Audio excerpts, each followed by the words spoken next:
wood. It's red wood. Okay. Wow. Yeah, it was planted here in 1890. 1890. So very old, Okay. very, very old tree. Yeah, 130 years old. Yeah. Yeah. And they have a millennium seed bank here where they collect and store seeds to reproduce trees, plants, and they have seeds from here, from this giant redwood. Tiny, tiny seeds make this big tree. See a picture here, this one. This is a seed taken from this that makes this tree. It's amazing. Give me more colour. Yeah. Oops, mine's Yes. set. A place called Horsham, and that's a little bit further over in West Sussex. That's probably about 20-25 miles that way. And so it means that it's quite a solid, sturdy building, but it also means there's a lot of weight on the roof. And so all that weight on the roof tends to push the walls out over time.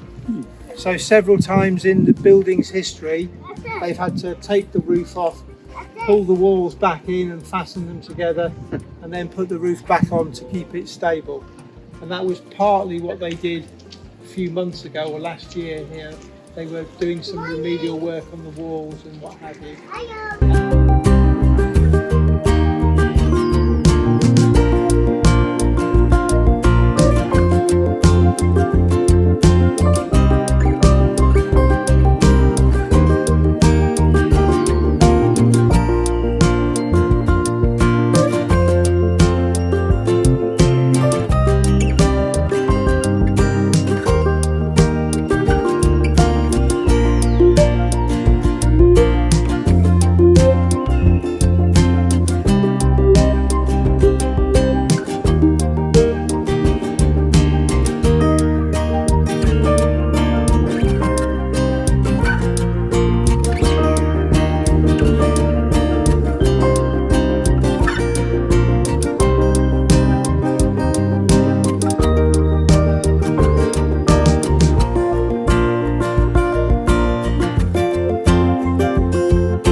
He defined plants from Asia, South America, and Australasia.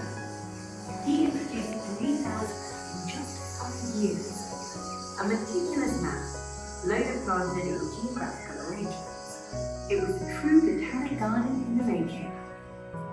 This was made possible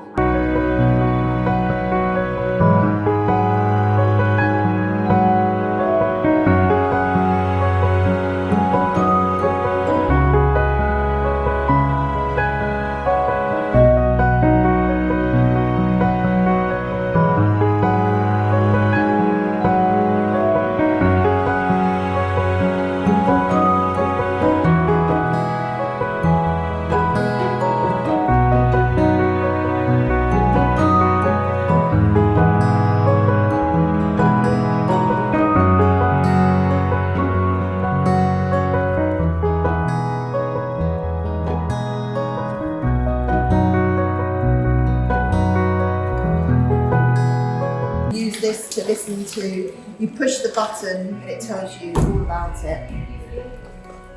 I'm just saying, after the guided tour, everyone can, if they want to, listen to the audio story. So when we finish the guided tour, if you want to, you can just come in and listen to the stories. It's information.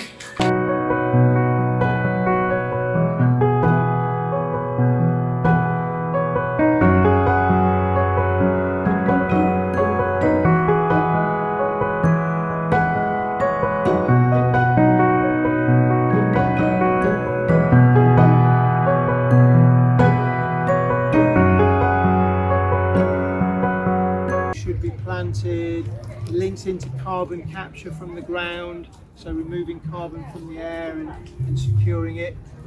And you can see that the lime tree behind us, it's just a, I mean, I don't know if you got the smell as we walked past. Oh, but is that where it came from? Yeah, I it was trying came to from work that it out tree. where it was coming from. And as you stand and look at it, I haven't stopped.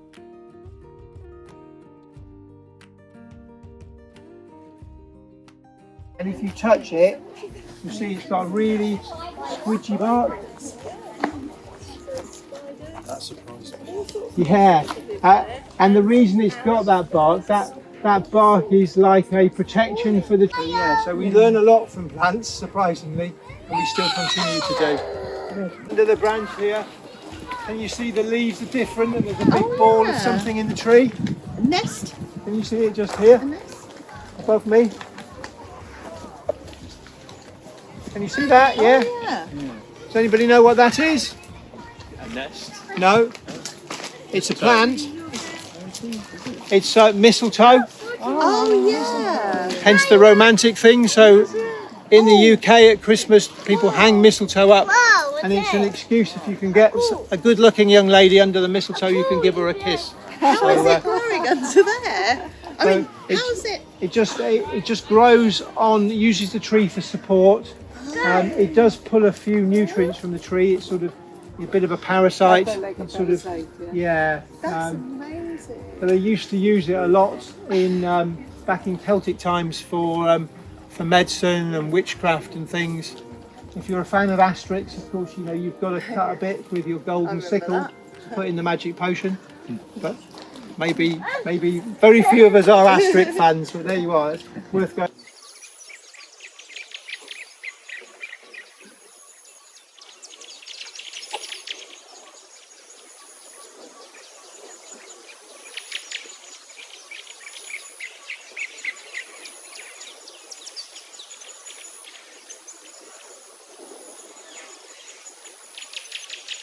Anybody know what this tree is? Oak? No, Birch. no. I'm just saying words. It's a plane tree, like a London plane tree, and so one of the reasons why it was grown in London and was very successful in London, all of the water that you see running through and in the various little ponds around the estate is all pumped up from the reservoir at the bottom to a pond at the top, and then it just uses gravity to flow down back to the bottom.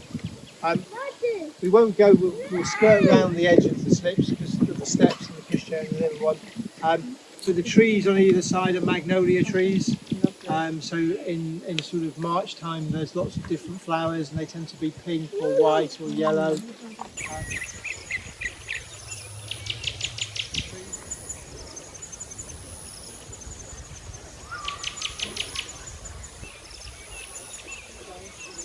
West coast of America, from the east coast, and from the central bit, you know, where all the sort of cowboys and Indians are, all of that sort of thing. So there's slightly different plants in each bit, but worth counting, it looks very, very similar. You would sort of think you quickly, because you see very far ahead of you, and they found that so that was that. We'll come back to this area in a minute, I think, but I'm just going to take us down the slope. So take your time going down the slope. There's a couple of tree roots. Be careful, don't rush. There's no rush at all, okay? And we'll stop under.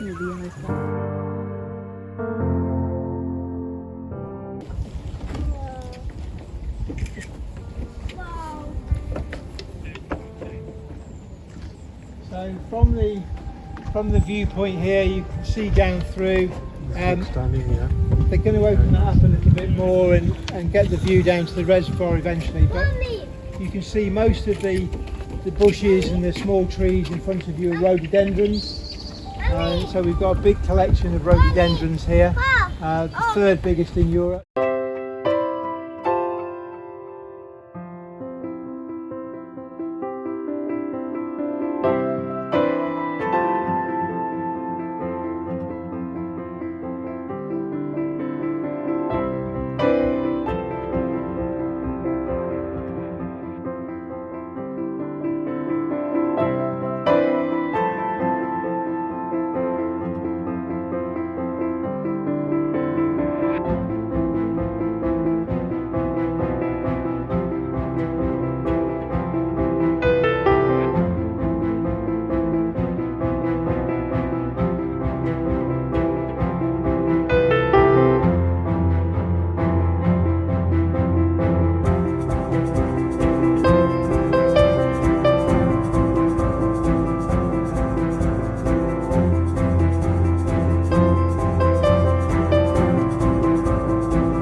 It naturally takes a long time to freeze, and then it freezes on top and it gradually freezes downwards. But it's never been cold enough here that you know, it's not like the Arctic where you've got, so it does freeze over, but there's always enough just left Enough at the bottom. space that they survive. Yeah, And because in the winter the pond's a bit fuller, the pond's full to virtually the path. So it's always that bit of extra. that makes sense to Sheena.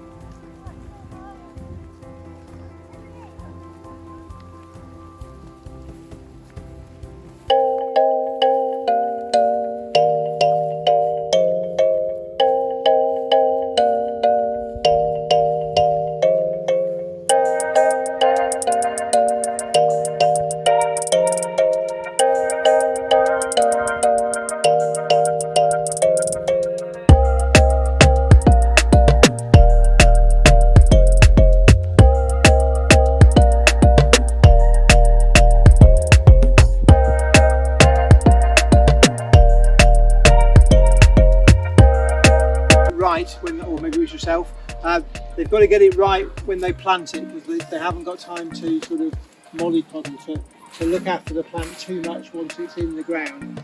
So you'll see in South Africa that they've raised the bed up. So what that means is that they can change the drainage in it, they can put lots of grit and rubble in and then soil on the top, so that it's not just sat in that puddle.